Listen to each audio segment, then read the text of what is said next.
This is Daily Blast Live. We're talking about what you're talking about. You all ready for this? This is a sham.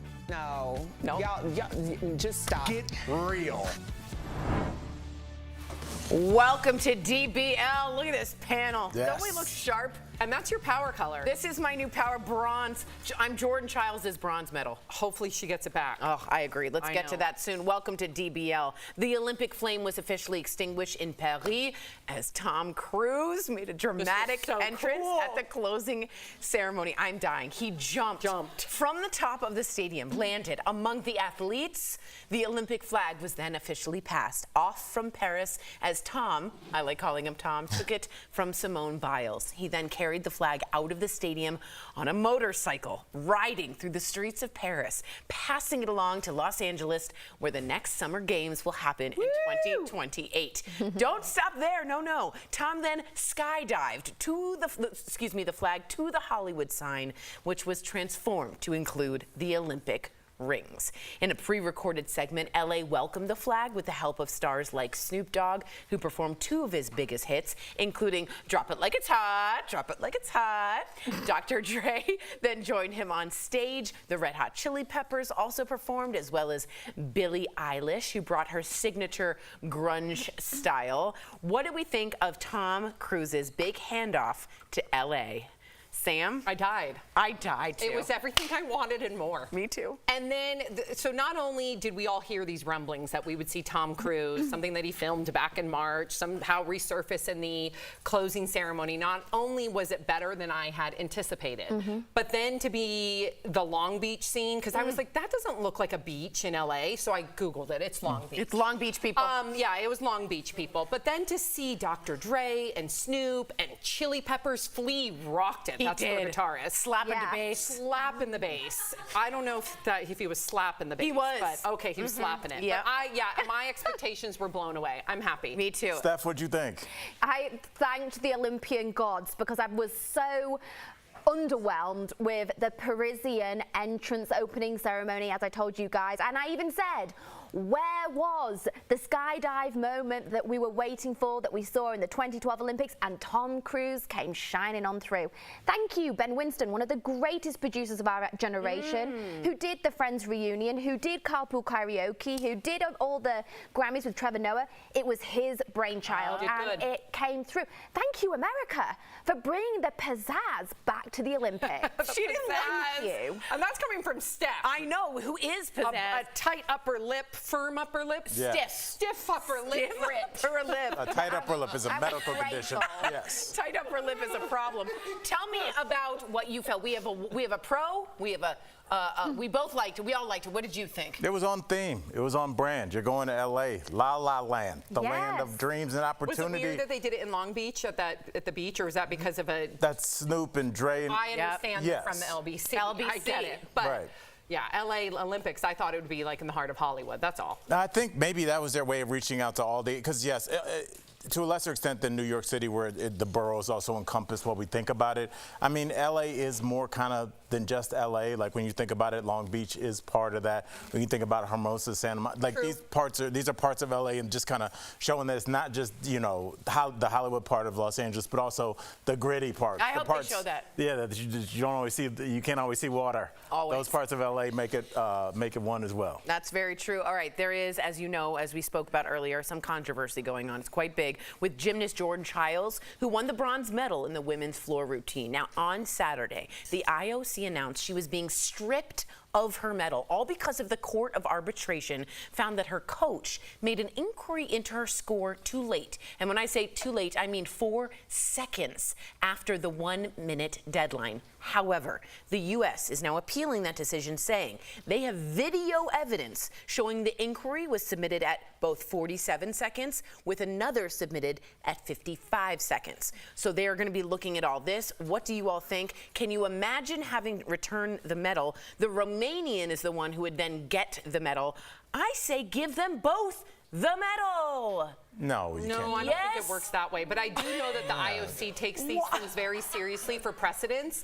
And if Team USA can show them actual proof that they met that deadline, she will be able to keep her medal. Okay. So there has to be precedence here, whether Exactly. you're 2 seconds late or 30 seconds late. But apparently Team USA strongly believes that they were under that time frame. So I think she'll get to keep her medal. Okay. I really think they should give it to them both. It Is sounds that like not you how want the a Olympics work? participation trophy type Olympics. Well, you guys all did good. That would be very sweet. I think it'd be nicer.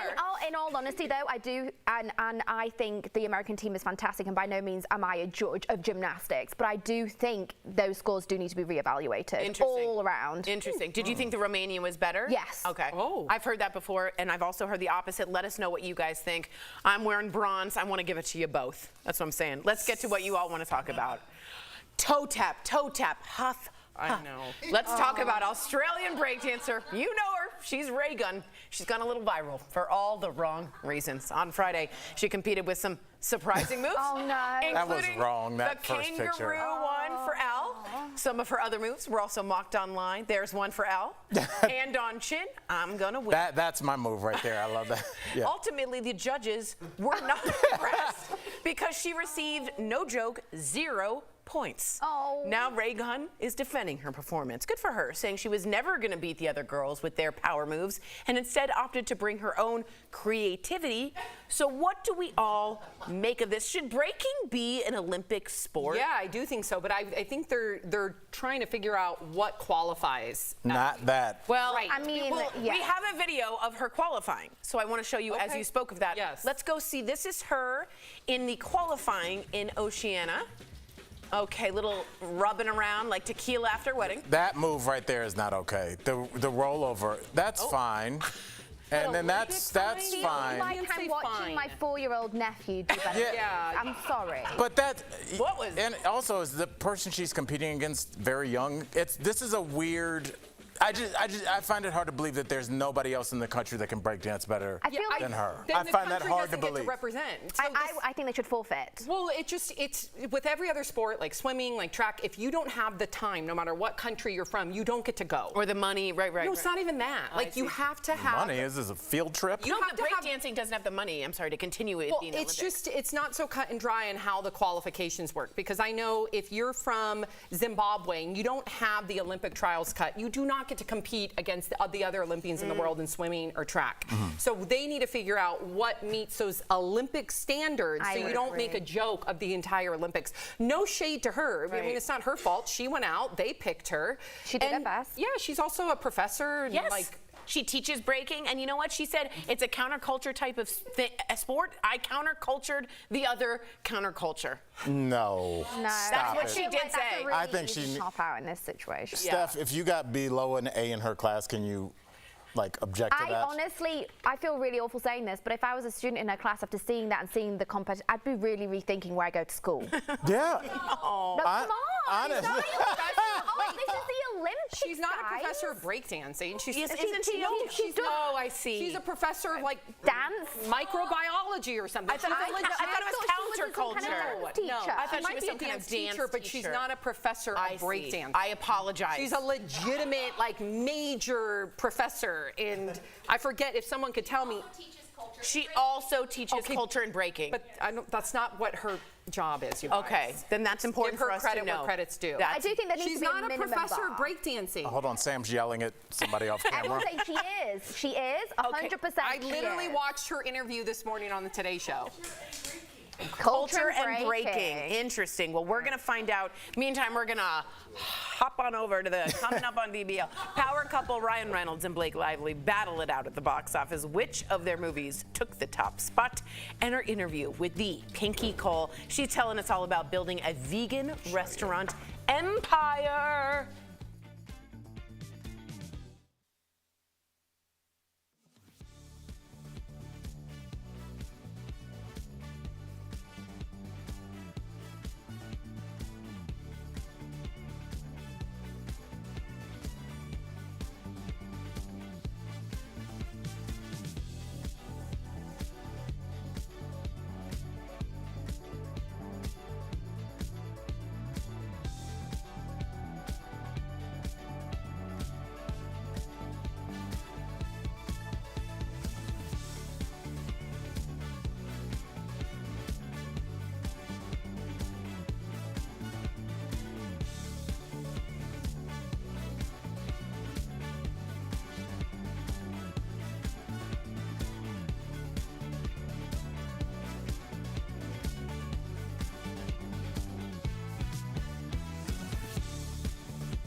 Welcome back to DBL. So Ryan Reynolds and Blake Lively are the new Hollywood power couple. They're the first married couple in 34 years to have their movies ranked #1 and #2 at the weekend box office. So for the third weekend in a row, Deadpool and Wolverine topped the box office, bringing in $54 million. It's now made nearly $500 million domestically. Meantime, Blake's movie, It Ends With Us, took the #2 spot and brought in $50 million. The last time this happened was in 1990 with then married couple Bruce Willis and Demi Moore. Bruce's film Die Hard 2 came out on July 4th, made $22 million that weekend, and Demi's Ghost was released 2 weeks later. At one point, they were the #1 and #2 movies at the box office, but Ghost eventually went on to be the highest grossing film of the year. So what do we think about the star power of Blake and Ryan? Steph? I think this is one of those things, isn't it, when two individual powerhouses do come together, there is this unbelievable gravitas towards them, like we see it with Jay-Z and Beyonce, and we see it with Zendaya and her, and the list is endless. Timothy Chalamet and Kylie. Go. No, but I'm all here for it, but what I like about this couple is the unwavering support they have for one another, and the happiness and joy that their relationship brings to so many people. They're always poking fun of one another, they're supporting each other, they are there through every moment of each other's lives, supporting each other. And I just think it's a beautiful example of what a relationship should be. The dream relationship, you know? Right, they're living the dream and not really like the dream that's would be the dream for the tabloids. Like they don't have a lot of beef. They don't have a lot of Ryan Reynolds scene with a young woman going into a nightclub. They're what you want your partnership to be.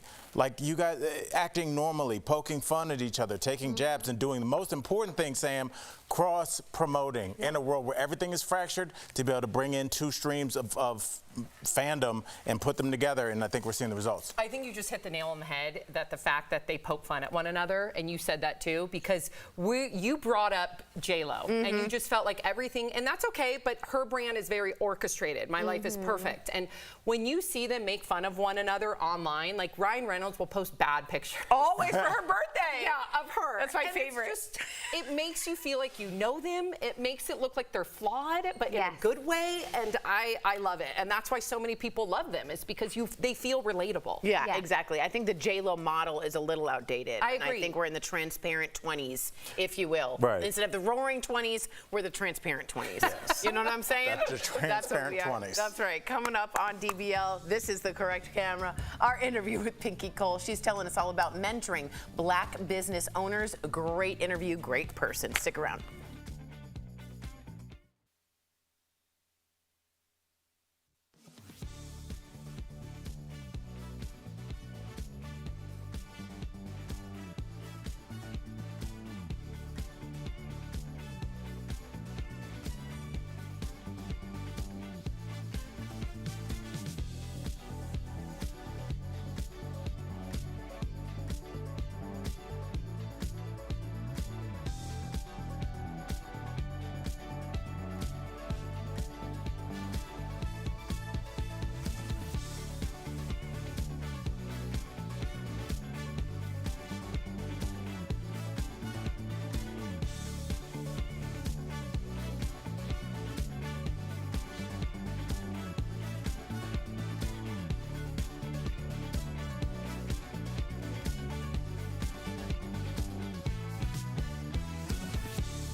Welcome back. She's revolutionized the world of plant-based food, and now Pinky Cole is turning her attention to mentoring other Black business owners through the Pepsi Dig In campaign. Earlier, we had the privilege to talk to her all about it. Take a look. Pinky, welcome back to DBL. All right. Yes. Can we hear you? You can hear us? Yep, I can hear you. Excellent. Hi, guys. Good to see you, Pinky. All right. You just opened a new Slutty Vegan location in New York. Mazel. What is the main priority when you're opening up a new spot? The who, what, when, where, and why, right? Like, who am I serving? Why am I in this location? What does it mean to me? I'm very intentional about the places that I go because I understand that Slutty Vegan has this cult following, and I want to make sure that it's authentic to the core. So I'm excited to continue to scale and open up new locations and all the great things that are happening with the business. And actually, today is my 6-year anniversary in business, opening Slutty Vegans. No way! And I'm 6 years, and I'm still alive. Pinky, you gotta open one up here in Denver. I've had your food in Atlanta, and let me tell you, I would be eating there every single day. I literally would. This is not a joke. I actually said that Denver was on my list. So soon come. Pinky, I've been lobbying with the restaurant right now. I'm like, you got to get, we have to unite, okay? We have to get the pop-up, a thing went out on Instagram, and I was like, yo, reach out right now because we have to get this pop-up in Denver. Yes, it's coming. I promise you. Good. She's too nice to say, all right, guys. Yeah, I got some other things on my plate I'm right now. kind of killing it. I got it from here. All right, now, I got to hear this story because we heard that Snoop Dogg, who is beloved, actually helped launch your career in the beginning. Please walk us through how that happened. Well, you know, it's funny. Snoop Dogg was actually the cherry on top. I was working as a casting director on a big TV show, and I was leading a team of like 10 people. And they didn't know that I was doing Slutty Vegan on the side because Slutty Vegan was supposed to be a side gig. Next thing I know, I get fired. But the night that I got fired, Jermaine Dupri called me, and he asked me if I could serve Snoop Dogg in La Duval. And this was at the time I was rested. I'd worked 16 hours that day, and I was so tired. But I told my team, I said, listen, those who take chances, make advances, we're going to get up and we're going to feed Snoop Dogg. And literally, when I tell you the rest is history, he only ate a fry. But the power that he has, right, just really like exploded my business in a whole nother way. So I'm forever grateful for Snoop Dogg, and you know, it has been massive ever since, and I couldn't have prayed for anything different. That's crazy. That is amazing. The line is like around the block, yes, you guys. Every time. Girl, I have to tell you, I read your book, I Hope You Fail, in 2 days. I mean, for anybody who hasn't read it, I just read it. It's a good title. I like that. Yes. Your partnership with Pepsi Dig In aims at highlighting other Black-owned restaurants. What do you think makes a restaurant successful? You know, it's interesting because I have been in business for so long, so I've experienced the highs and the lows. One thing that I learned in business is I learned that people eat with their eyes. I also learned how important customer service is. I also learned how important it is to make sure that you treat your employees right, because that's the fabric of who you are as a business. So what makes a restaurant successful, whether it's a Black-owned restaurant, an Asian restaurant, is the fact that they focus on those core elements that people can appreciate and that will make them come back. I want you to come to my store not just one time, but I want you to make this a part of your weekly schedule because of how it makes you feel when you come through the door. And I think Black-owned businesses really have that, but they can continue to hone in on that, and that's what will make us continue to be successful in business. I love that. And whoever wins this will get a chance for a residency spot in Vegas. How are you hoping that opportunity will improve their business? You know, it's interesting. I'm working on that right now. I'm working on something in Vegas. Listen, I'm working, okay? 6 years later, I'm still working. But where I'm at in business is it's important for me to scale and continue to grow the brand. You know, I'm married to a husband who's also in the restaurant business. He owns Weekdays cheesesteaks. So it's like a competition in our house, and who's going to scale faster? Who's going to open up stores? But something like this with the Pepsi Dig In campaign is just another opportunity to recognize and highlight great Black-owned businesses in America that are just doing the damn thing, that are like putting their all into their business, growing it, and make it a reputable business and being proud of what they created, and I'm going to stand behind that every single time. Thank you so much for joining us. To our audience, you can get more information on Pepsi Dig In at PepsiDigIn.com. You can also check out more from Pinky at SluttyVeganATL.com. Thank you again. Ooh. Thank you. We'll be right back. Thank you, guys.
Welcome back. All right, guys, we're getting the first look at the new live-action Snow White movie. I didn't even know about this yet. It's starring Rachel Zegler and Gal Gadot. Take a look.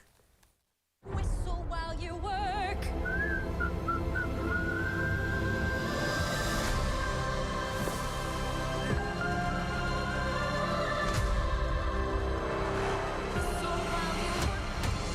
Magic mirror on the wall.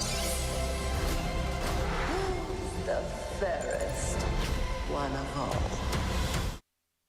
Okay, so the movie doesn't come out until next year, but it's already facing controversy. Okay, first up, some people were saying Rachel, who's Colombian and Polish, wasn't white enough, that's in quotes, to play Snow White. Others criticized the new take on the story. In an interview with Variety, Rachel said, instead of waiting to be saved by a prince, Snow White dreams of being a fantastic leader. Actor Peter Dinklage also criticized how the movie is trying to be progressive in some ways, but still, quote, telling a backward story about dwarves working in a cave. The dwarfs in the new film appear to be CGI and are not portrayed by live actors. I don't get why we're remaking this at all. Because it's not for you. Okay, talk to me. It's for I think of my daughter who lives and breathes all things Snow White. And I remember when she saw the new Ariel and the new Little Mermaid and their new progressive twist on that. And I just remember her and all her little friends being their little eyes glued to the screen, and then afterwards repeating lines that were very empowering. Really? And if that's gonna be the new rubric now for the new Snow White, then why not? Could we not write a new story? Why include the? Because she's iconic. Yeah, to yeah. No, I mean, there are ways to obviously modernize it, like I think they are doing with her saying she's not dreaming of her prince rescuing her. She's dreaming of being a fantastic leader, and I think that's fabulous. Why not? But I do think, you know, there are actors out there, instead of using CGI, you know, dwarves or whatever, there are actors that would absolutely kill those roles and would love to be on screen. I mean, I think Peter would have been a fantastic one of them. And I think with the help of him, they could have modernized it to make it a storyline that those people would be happy with. Very well said. DBL is new every day. We will.